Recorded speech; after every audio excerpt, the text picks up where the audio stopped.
Welcome back, students. Class 6 History, chapter number 7, India during the Maurya period. In previous video, we studied about the Chandragupta Maurya. Today we are going to discuss Ashoka, Samrat, Emperor Ashoka.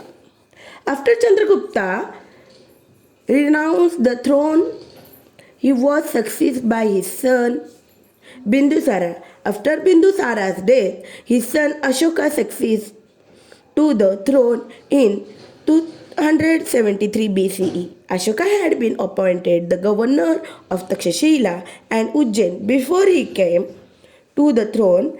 As the governor, he had successfully crushed the revolt at Takshashila. After becoming the emperor of Magadha, he launched the campaign against the state of Kalinga. Kalinga occupied the region of today's Odisha state. Emperor Ashoka conquered Kalinga.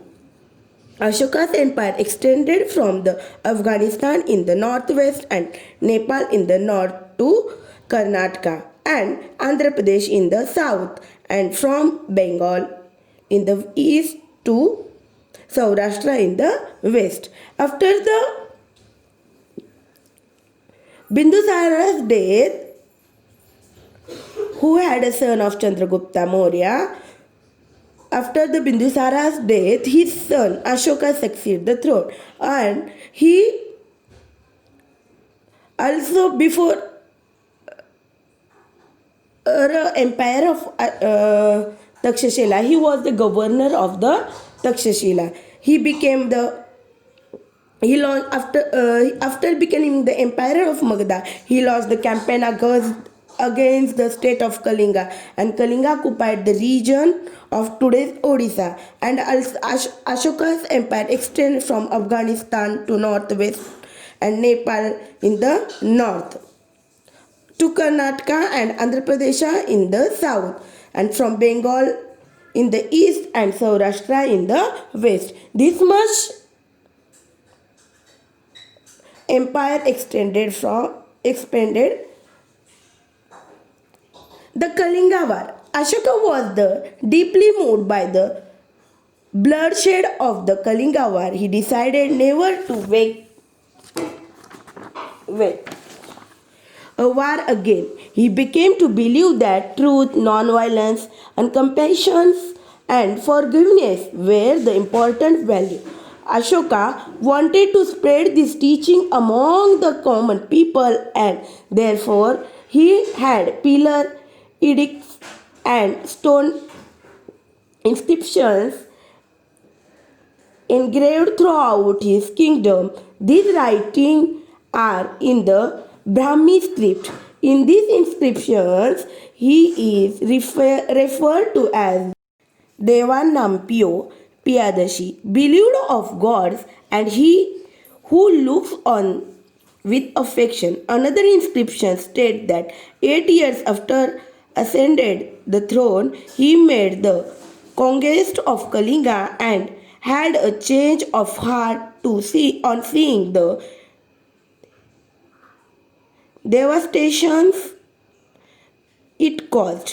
In inscriptions of Emperor Ashoka at Delhi, Topda shows that he had put strict restrictions on the hunting of bats, monkeys, rhinoceros, and on setting fire to forests. After the War of Kalinga, when he saw the bloodshed of everywhere, then his mind will be changed, and he decided never to wage, and he became to believe that the truth, non-violence, compassion, and the forgiveness.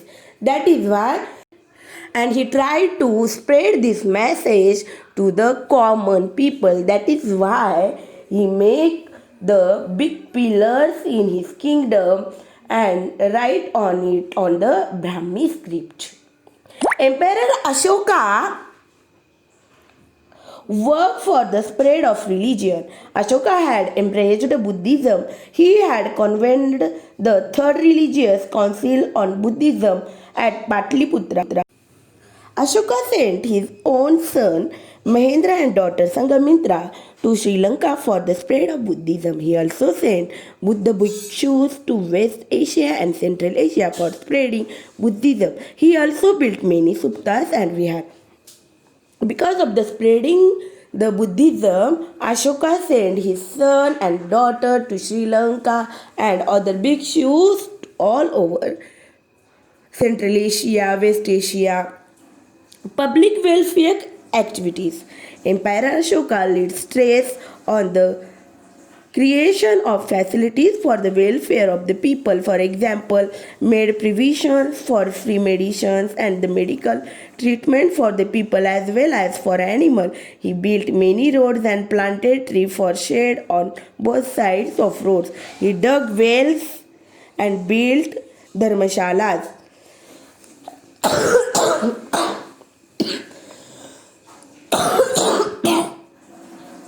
During the Maurya period, Patliputra was the capital of the Maurya Empire. For the sake of the administrative convenience, the empire was divided into four regions, each with its own capital. Eastern region Toshali, western region Ujjain, southern region Suvarnanagari and northern region Takshashila. There was a council of ministers which advised the king in matters of the administration. There were many officers working at different levels. There was an efficient intelligence service which kept an eye on the administration and on the movements of the enemies.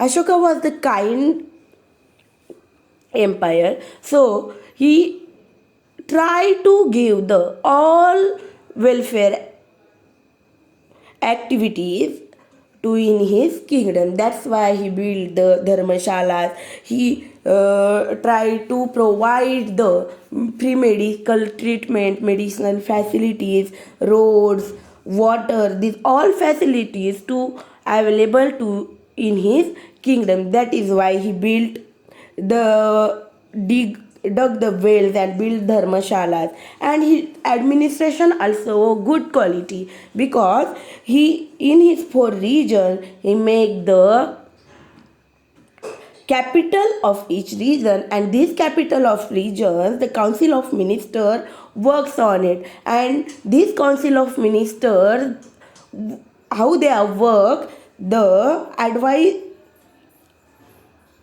the intelligence service are undertaken of that their movements. That is why the King Ashoka's kingdom was administration system was very good. Life of the people during the Maurya period. During the Maurya period, agriculture production had great importance. Trade and other occupations had also prospered well. There were many occupations like carving and the engraving on ivory, weaving and dyeing cloth and metal work. Black glazed pottery was also produced. Shipbuilding was carried out on a large scale in the metal work. The technology of making articles of other metal as well as those of iron had developed. Different festivals and functions were celebrated in village and towns. Dance and music concerts were a part of the entertainment. Wrestling, brought and the chariot race were popular, and so were board games and chess. Chess was called the Ashtapat. Art and the literature. During the period of Emperor Ashoka, the art of rock cut sculptures was promoted. The pillars erected by Ashoka are excellent specimens of the Indian sculpture. There are excellent carving of animals like the lion, elephant, bull.